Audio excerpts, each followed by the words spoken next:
back to the Whatcom Dads podcast. I'm Nathan Dwyer. I'm Mark Bagley. And I'm Chris Roselli. And today we are going to talk about, our kids turning 16 and getting their driver's license. We're also going to talk about places that we get to take our kids 2 to 3 hours away, get them out of the house. And we get to interview David Ingebretson, who's going to talk about being a parent as a person with a disability himself. Well, another month has gone by. Flies by. And this month, I showed up on time because if you remember, last time, I was in the midst of a parenting crisis. I would say it was more of a father-daughter battle. It was difficult, but a month has passed, and I think that some of the things you reassured me with, like they're not really going to remember it, and you haven't ruined her, and you haven't made her need counseling for the rest of her life, seem to have proven true. Well, you don't know about the counseling for the rest of the life yet. That's true. That's something, and Ned and I talk about that all the time. Okay, so far so good, but you just never know. Yeah, it just might surface somewhere down the road, and you're going to be like, oh, was that one moment? That's right. With the help of my wonderful wife, I was able to creatively try and fix the problem as best I could. I've learned from that parenting mistake. It did cause my wife and I to have some good conversations. She redirected me to some of the books and resources that she uses and she recommends to me. And so there was one quote that sort of summed up what I was feeling in Laura Markham's book, Peaceful Parent, Happy Kids. It says, "The battle, of course, is never actually between a parent and a child. That is just the after manifestation of a battle that is waged inside the parent. Giving our children the best of ourselves requires that we do some inner work, resolving the conflicts, which is never an easy challenge. But what better motivation to engage in that work than our love for our children?" And I think that proved true. I think probably I was wrestling with some stuff. Crisis averted. We're back to pretty normal behavior. But as I say this, between saying that today and when this comes out, you never know what can happen. You never know. And proven once again, as we were listening to Nathan say, my wife suggested I read some books. Once again, we're just kind of useless without our wives. Yeah, they do yo-woman's work. It's a new word here on the Whatcom Dads podcast. Yo-woman's. The other thing I've been dealing with that we've talked about on episodes is kids are in full sport mode for t-ball, soccer, Northwest Fields on a rainy Saturday. So as you've described it, that rite of passage, I am right in the thick of it. So much in the thick of it this past week. There was 2 games in one day for the same soccer player. And were they like back-to-back? Absolutely not. Never. Of course not. 8:30 and 1:30. We drew straws at home, and I got the later one, which was the drier one. Nathan, you know what you should consider? You know, we've done a little bit of traveling in our day, and we visited different cities and gone to different sporting events. How about a tailgate out of Northwest Fields, where you buy the pop-up tent, get that TV plugged in, you can spend 6 or 7 hours there, have your people come by and your stop generator. By. Yeah, you can roast hot dogs and have hot cocoa. That's a good idea. What do you think? It seems like a lot of work, but if you're willing to do it, I'll show up. We could also podcast from the Northwest Field. We could. That would be fun. Bring back a lot of memories. Oh, my gosh. What I was thinking about the most as I watched the game this week was, you know, I think we know it because we played sports growing up, but as I was watching an 8-year-old play soccer, I thought, like, what am I looking for out here? Like, and I started to see glimpses of her learning sort of life's lessons in the midst of a 5-on-5 soccer game. You know, I think there was a point where she was kind of getting pushed around and kind of muscled out, and then she like fought back and she stood up for herself. And so I was proud of that. You know, I think at the tail end of the second game, everybody was kind of wiped out, and she was still putting in max effort and, you know, trying her hardest. And so I was thinking, gosh, I hope these are a window into sort of what her attributes are going to be and what a safe sort of low stakes place to learn these life lessons. Another one's adversity. You know, the team might not be doing well, or the coach might not put you in, or you might not get to play the position you like. So I was happy to see sort of those things coming and going. And so I think we would all agree sports was a formative thing for all of us. Yeah, absolutely. And it's changing, right? Like, so when I played soccer, you had oranges at halftime. Right. That's it. Now, I don't know if your team's like, do you have like snack bags? Like people are bringing like full on like paper bags of full of stuff. Full of stuff. Yes, that is a thing. We got ours out of the way early, week 1, which is good because then if you're like week 8, you know what everybody else has put in throughout the season and you're trying to keep up. But we just went straight at it week 1 and got it out of the way. Well, when Allie was, 10, 11, 12, she's a kind of an entrepreneur. Mm-hmm. She had the idea of creating a company called Allie's Bags.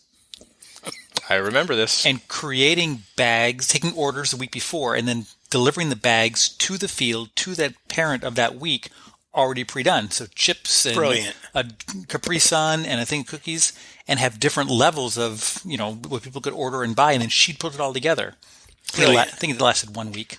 But it was a brilliant idea. That is it. We should bring that out again. It incorporated her father's favorite store.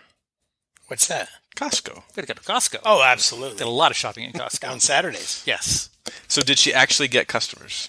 I think she did it 1 week and just for like someone she knew and then our team or something like that. Okay. Parents, if you have an enterprising youngster in your house, you might be able to buy the rights to Allie's Bags. Yes, we do have it trademarked or copyrighted or something, I believe. I'm sure it will sell fairly cheap. Well, you never know. Your life can change in an instant. Car accidents impact all aspects of your life and lead to pain and suffering, medical bills, and time missed from work. Robinson & Kole, attorneys in Bellingham, can help. They have represented thousands of clients since 1979. They also handle other types of injury claims, including workers' compensation. Consultations are always free and are available in Spanish. Robinson & Kole. When you need us, we will be here. Welcome back to the Whatcom Dads podcast. Nathan and Mark, we have a great guest here today. We have David Ingebretson, who is the Digital Technologies Accessibility Coordinator at Western Washington University, and also a father to a 15-year-old. David, welcome to the show. Thank you very much. So tell us a little bit about yourself, what you do, about your family. At work, I try to ensure that all digital technologies at Western are accessible to all people, no matter their ability. And I do a lot of volunteering around the community with Bellingham School District and Whatcom County Auditor's Office and libraries. So a big-time advocate for anybody who has any kind of disability, whether it be colorblindness or dyslexia or ADHD, mobility issues, whatever. I'm blind. I'm a blind parent. He's actually just turned 15 and a half. So that means time to drive. And he just got his permit. It's been interesting to be a blind parent. I was a stay-at-home dad from when he was about 3 months old until he was about 11 years old. So I spent a lot of time with him, and we have a really strong bond. And he's also kind of an empath like me, for anybody who has a disability or just is different. It was really interesting when I was the stay-at-home parent and my ex-wife now, who lives about 6 blocks away from me, and we have a really strong co-parenting relationship. When she was gone and my son was bouncing around the house and making lots of noise, luckily he was a big time noisemaker.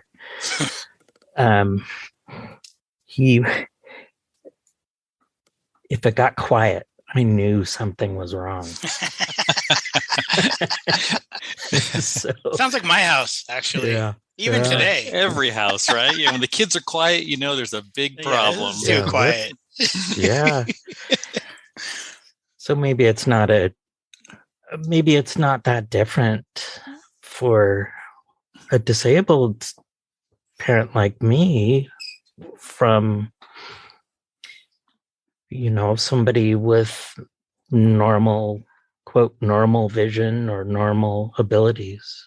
Yeah, but when you're relying on that sensory, especially, I'm sure that's got to be a lot more helpful when you're paying attention to how noisy things are versus when they're not as normally noisy. Yeah, and that's one of the things that I think been blessed with a little bit. I learned to listen, and not only to noises around me, but to what people were saying. Sure. So I like now as my son's getting older, I listen to what he's saying and the tone of voice that he's using, and try and kind of extrapolate that into how to be the best dad I can be for him.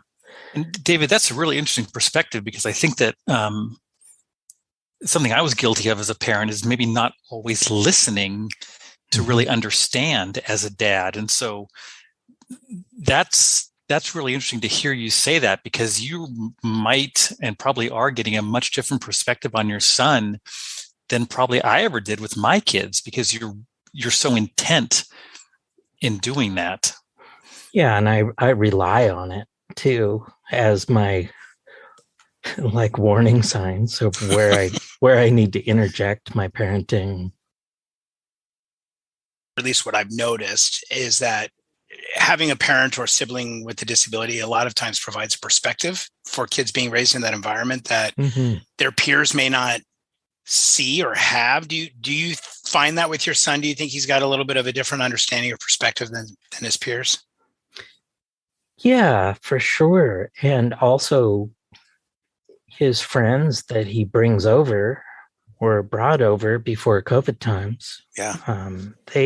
They got that same kind of perspective. David, my kids are fairly young now, and so we're trying to educate them and help them become good citizens of the world. Is there anything in particular you would recommend to someone in my shoes when talking to your kids about folks with disabilities, to make them understand at an early age? It's a really good question. And I think it's important that the school environment that they're in integrate people with disabilities into a classroom so they're exposed.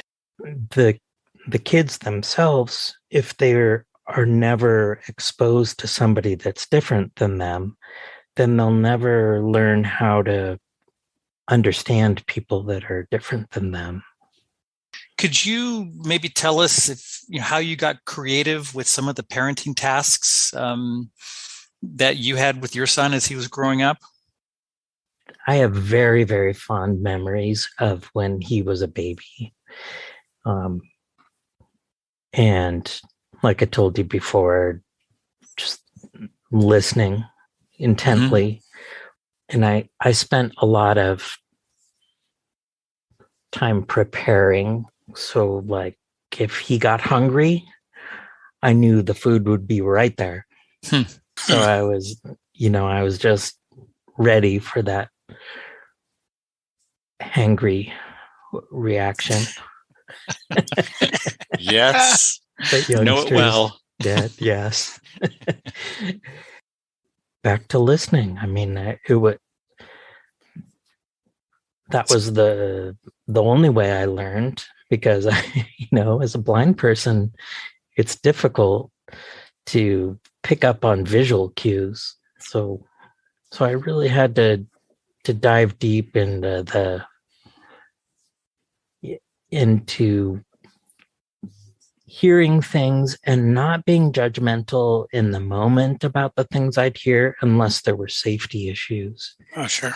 And and the safety issues have always been really important to me. So I kept my son right next to me all the time that I could, especially when he was a youngster. If we've got listeners listening in, they're raising kids with a disability. Technology is obviously a huge part of our lives anymore. Mm-hmm. Could you help explain a little bit, maybe some of the resources available? What's a parent to do? Where do they even start as they're trying to figure out the accessibility from a digital standpoint for their kids? Sure. Yeah. There are resources. And in general, public school systems have what they call Section 504 or an IEP, which stands for Individualized Education Plan for students with disabilities. What I would suggest is make sure to communicate with your school district. David, would you be willing to send me a link to some of those resources? I could put them in our show notes for the listeners, just maybe top 2 or 3 that you think might be advantageous for someone to have available. Sure. Yeah. Well, that would be great. Well, we really appreciate your time today, David. Best of luck with the 15-and-a-half-year-old and the driving lessons, which are soon to come. Well, luckily, since I don't have a driver's license, I don't have to drive with him. you just get to hear about it and listen for a bang outside if he hits something. Yep. Awesome. Well, thanks so much, David. Yeah, really appreciate it. Thank you all. Thanks, David. Thanks, David. So, Chris, your oldest daughter turned 16 since we last spoke. Yep. Oh, boy. And that led to her getting her driver's license. Yep. Let's talk about that. I thought that would be an apropos topic for tonight. Yeah, remind me, how old were you, Mark, when you got your license? Do you remember?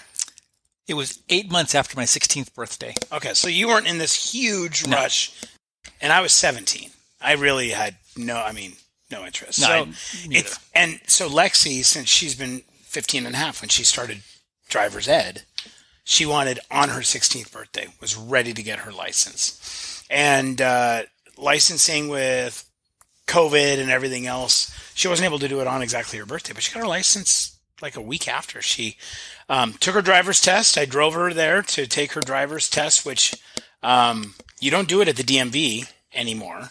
You actually go to, they contract out a private driving school, so Nelson Driving School here in town. And I'm sitting outside, off she goes, and she comes back in, and I'm watching the instructor just lecturing her, and I'm thinking, oh, this is not good. And the instructor comes on out, and she walks on in, and she sees the lady in the front desk, says, "We've got ourselves a squeaker." And I said, "Squeaker?" And she goes, 80%, barely made it. Wow. So I was very similar. I think I was 81%. And I made one fatal error, I remember, about some kind of tricky 4-way stop or something. But you know what? It still counted. It counted. I had a buddy take the test like 2 weeks before me, and he failed and told me all the things to look for. Oh, so I that's paid nice. Really close attention, and I passed the first time. Nice. Yeah, it was very helpful. Yeah, Lexi, there were a couple parts where Lexi was confused as to what the instructor wanted her to do. And then, of course, she failed her parallel parking exam. That was docked points right there. Like at her age, these cars like park themselves, don't they? Well, and that was an interesting thing because the car she drove was our SUV, which has a backup camera. It's got a really great camera, actually. And before the instructor gets in, I had to turn off that camera. So no technology allowed at all. It didn't even occur to me. Yeah. Wow. Yeah. So very interesting. And so, yeah, she failed all of that. And then, of course, right when I got back in, we turned the camera on, and of course, she drove home. So, did you pass your first time? I did not. So they had poles set up for the parallel parking. Yes. And You and I probably took the test at the same place. Probably right there off Mill Plain. Yeah. Yeah. I thought you were just supposed to not hit the poles. So I actually wedged the car beautifully in between the poles, and the instructor says, stop. And she gets out and she said, yeah, you have to imagine there's a bumper there between the poles. You've hit the bumper. And meanwhile, I'm thinking I am just being this perfect finesse driver. So I was upset about that, and the real reason why I didn't pass is I actually didn't yield on a left turn and nearly got us T-boned on the way back to the DMV. The poor lady, I mean, her feet were up on the dash. Stop! Yeah. And I didn't know that I was supposed to yield on a solid green turning left. So. Can you imagine that as your job? Oh, it's other than an air traffic controller, which what I've heard is the most stressful job. This has got to be number 2. I mean, putting your life in the hands of a 16-year-old who's nervous as all get up. Oh my gosh! Behind the wheel of a car, and you're just trusting that mom and dad or whoever has done a good job in training them to get to this point. I can't imagine what the blood pressure of all of those people who do that job. Yeah. Talk about what did you call it? Yeoman's work. Yeoman's work. Yeah. Mm-hmm. Yeah. So what I wanted to hear from you guys, since I've not gone through this, and I have 8 more years, roughly, until I will go through this. First, I wanted to know, how was it teaching them to drive? Because I can imagine that it can be one of those situations with your kid that really tests your relationship, and there's a lot of opportunity for it to go south. I did a lot with Allie, and I clearly remember there was a dark winter's night. It was raining, and I said, all right, we're heading out to drive. And she didn't want to do it. I said, we're going on the freeway, and you're going to learn how to drive in the rain, in the dark on the freeway. Nice job. And we got on I-5 South and drove down to the Skagit Casino and back. Wow. And she was terrified. But she did it. Good. And she did good, and we got home, and she was grateful. I don't recall spending a lot of time in the car with Ben, and that probably was by design, because he and I had butted heads when he was in high school, and that just would not have gone well. And Annette was way better with him than I was, so I'm sure he and I drove together. But I think all the instruction from the parent for him came from Annette, which was really smart. Yeah. Well, Amy and I had it all planned out. Amy just said, "This is your job. I'll be a stress case. It'll show and it'll make Lexi stress out, and we're going to butt heads and it's going to be bad." So I'm calm. Take a right here, go left. And I'm just giving her some basic instructions. And she's, by the way, learning on a stick shift. So she's getting frustrated and understandable. And I'm telling her it's okay. This is fine. There's nobody behind us. Restart the car. You're fine. Well, apparently my calm approach was just it didn't work for her. A little too laissez-faire. Apparently so. And part of it also was she was doing really well on flat ground. And I said, okay, well, and she was getting kind of cocky. I've got this. So we went up into the hills. And understandably, I mean, she just, along with our clutch, got destroyed. I mean, it was the cost of doing business. And so came home, and she really didn't want to do it with me anymore. And so she asked Amy to go with her, and Amy came home and said, "I can't believe it. I was way more calm than I thought." And Lexi had this huge smile on her face. It worked. So I was fine with that. When Ben and I drove to Amarillo just, 3-4 months ago, there was a couple times I said something to him while we were driving, and he got so angry with me. It's like, "Dad, I'm not 16.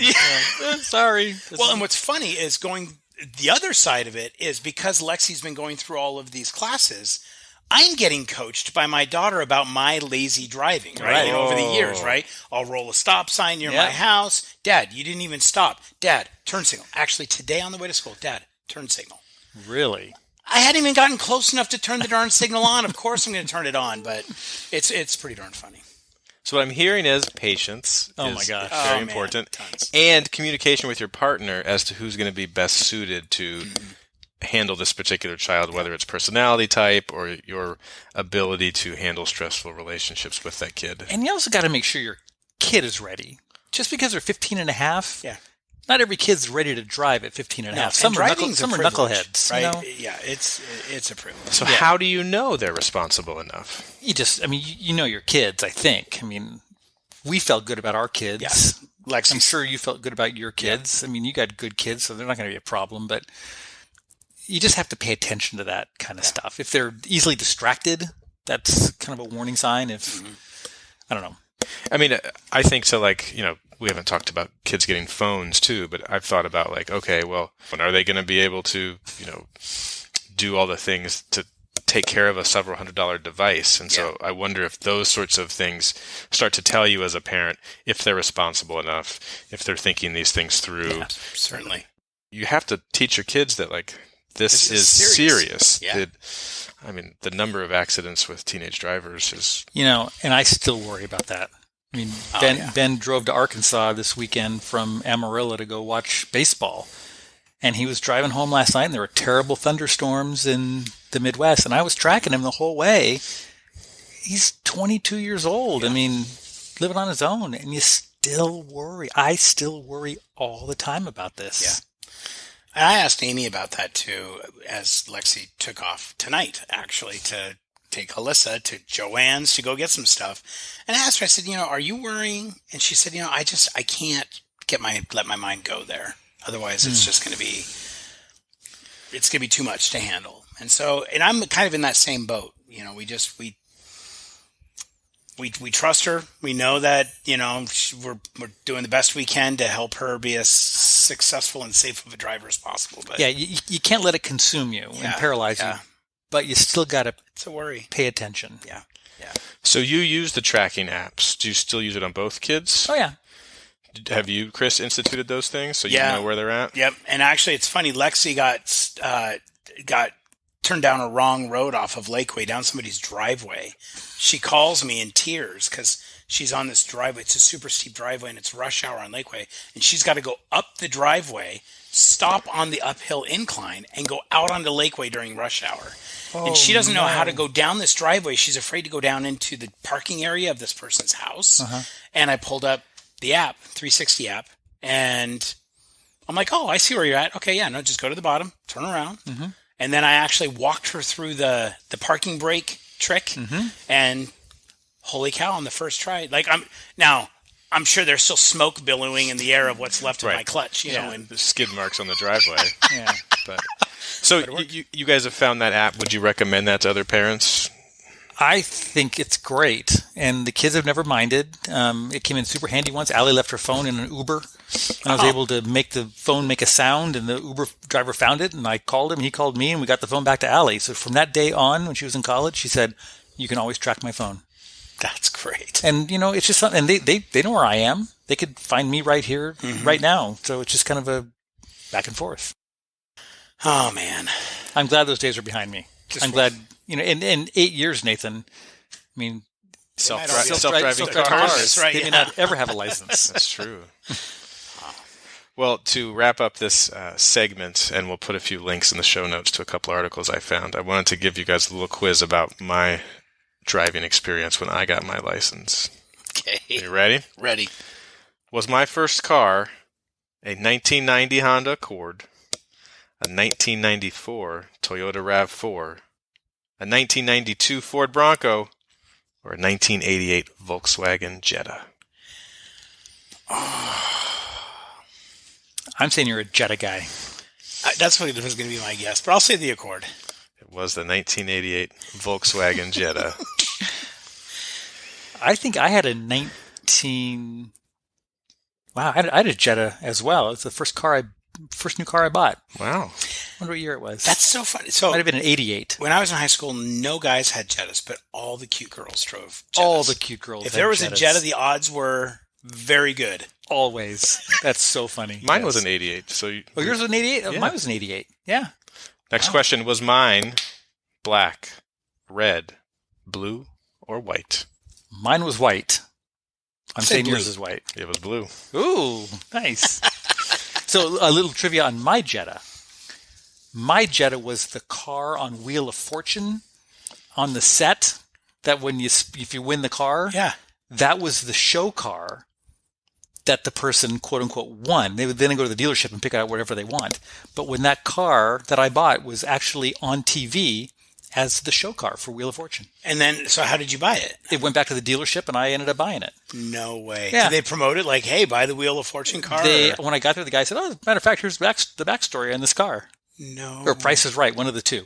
Yeah. How fun is that? Sorry, he doesn't know that salesman told everybody that. That's the last, like... Vanna White got in his car. That's the last thing every they day. tell you when you're, like, waffling. That's how they get you. Yep. Chris, what was the first car you drove? First car I drove, my aunt and uncle sold my parents their 1983 Subaru GL wagon. Stick shift. That became your car? That was the car that I drove to and from school. They bought it for $500. And that thing was awesome. I loved it. It was gold. Nice. It was a tired vehicle, that's for sure. I bought a 1973 Fiat 124 Sport Coupe, cherry red. Whoa. It was an awesome little car. 5-speed. It was amazing. Wow. It was an amazing car. If I could find that thing again, You'd buy it again. I'd buy it again. No kidding. So much fun to drive. Was my first ticket a speeding ticket, a no taillight ticket, running a stop sign, or for me rear-ending another car? He rear-ended another car. Taillight. Taillight. I knew it wasn't speeding because you're a very cautious driver. Yes. I've gotten a couple speeding tickets, but the no taillight, this was what happened. Police officer says, "Do you know that you have a taillight out?" And like 17-year-old Nathan goes, "Of course I know. I just haven't replaced it yet." Like, I think if I would Been 2.5 years. Yeah. I think if I had said no, but anyway. We would have got a fix-it ticket. And then I didn't have my insurance card, so then it turned into a no taillight plus no insurance card. But it taught me a life lesson because I did have to go down to like the district courthouse and bring my insurance card, and my parents had me do it by myself, and so the no insurance thing got dropped, but I still had to pay the taillight ticket. So it was a good, like, not that I'm glad it happened, but it was one of those things that, like, okay, deal with the consequence, right. 17-year-old. Yep. What was your first ticket? Have you ever gotten a ticket? No tickets. Wow. Unbelievable. All that driving from Ferndale to Bellingham and everywhere in between. You've jinxed it now. If I get a ticket driving home tonight. Chris. Just drive extra slow. I'm going to take the side roads. Just take an Uber. All right. I ran a red light. That seems about right for you. And as I was going through it, I looked to the right and there was a cop waiting, and I was like, I pulled over before I even turned the lights on. I've run out of gas one time. Was it A, on my way to homecoming with my date? Ooh. B, coming home from Portland after curfew? C, while skipping school? Or D, the first day I got my license? Well, those are all good ones. Those are very good ones. Yeah. I'm going to say skipping school. He's not a guy who would come home after curfew. I'm going to say with the date. So nervous. I ran out of gas the day I got my license. Can you believe that? That's great. I've never run out since. A certain rite of passage for you, Mr. Roselli. Yeah. And we'll look forward to updates as to how the young driver is progressing. Well, this week on Whatcom Dads Recommend, we're going through a little hypothetical thought experiment.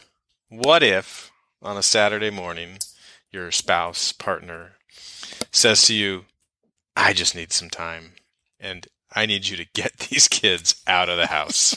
So this week, we are going to give you some ideas for maybe a 2 or 3 hour just place to go take the kids, get them out of the house, and give your partner a break. So, Chris, what do you got? Well, for our girls, we love going to the beach. Somewhere to the shoreline. Alyssa loves to play with crabs, so we would go to Clayton Beach. Great spot to go, park, go hike down there, and then you just explore the rocks, sit on the sand, relax. The kids can just all but disappear, and you're kind of in this protected little cove anyway, so it's really a great spot to just sort of lay back, close your eyes, and absorb some sunshine while the kids just do whatever. Mr. Bagley. Well, as you know, every Saturday morning I take the kids shopping. Yes. So that worked out very, very well. You had that built in. We did have it built in. But I think we did it a couple times. Took the kids up to Western on a Saturday morning. Yeah. There's no one around. There's a lot of flat area for kids to ride bikes. You can climb on the sculptures. You can throw a Frisbee on the grass. It's a great place to take your dog. I mean, go up the Arboretum. You could kind of get lost there and spend many hours if you needed to. That's right. On campus. Are you implying that on a Saturday morning, college students are sleeping in because they had a rough night the night before? I'm not saying they may have had a rough night, but I think they're just so exhausted from the studying the week before. They were up that all they're night probably studying. just, Or maybe they're at Costco themselves. Or maybe They they're could be, Costco yeah. themselves. Yeah. No. I thought about taking the kids skating. I think you could either go ice skating at the Sportsplex or the Linden Skateway. Heck which, yeah. gosh, I haven't been rollerblading in a long time, or roller skating. Maybe we should do a podcast from Linden Skateway. Yeah, there you go. Wow, can't wait for couple skate. So yeah, I thought it's active. It gets them out of the house, and there's sort of something fun about teaching a youngster, like holding their hand while they're learning to stay on their skates. Good idea. Another one for me is Peace Arch State Park. Love taking the kids up there. The arch is cool. And actually, not just where the arch is, but actually the grounds all around are really beautiful. They've got a nice place to just take your kids, walk, bring a Frisbee, throw a disc around. It's a nice spot to go. And downtown Bellingham, especially in the summer, you could hit the farmers market and then walk the boardwalk from Boulevard Park down to Fairhaven. Heck yeah. I mean, there's a lot of places to go and things to do. Super easy to do. Yeah. I was thinking about the place that your wife works, Mark. The library? The library. Mm-hmm. There's like 8 libraries in the county, if you count up all the small ones. There's a and lot of libraries. The county. Yeah. So you could do a little library tour. There are story times, but I think most of those might be during the week. Mm-hmm. And there's also story times at Village Books on Saturday mornings from time to time. So another quick spot to get the kids out. And it is fun to watch your kid with their library card go up and Get a book. get a stack of books. Yep. And, yeah, it's pretty cool. All right. Well, maybe there's some ideas for you guys to get out there with your kids. Go ahead and give your spouse or partner a break this upcoming Saturday.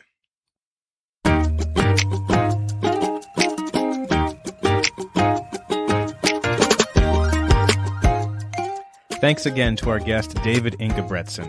And as always, thanks to our sponsor, Robinson & Kole Attorneys. If you have comments, questions, or suggestions for folks we could interview or discussion topics, send them to us at whatcomedadspodcast@gmail.com. And make sure you like or subscribe to the podcast in your podcast app of choice.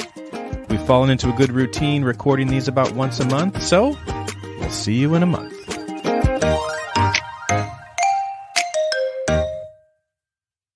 Guys, did you know what you call 2 monkeys who share an Amazon account? No. They're prime mates.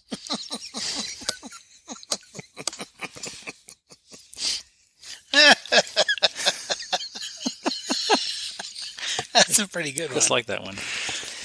What did Jay-Z call his wife before he married her? I have no idea. Fiancé. Oh. Did you hear about the cheese that's been working out? No. The dude's shredded.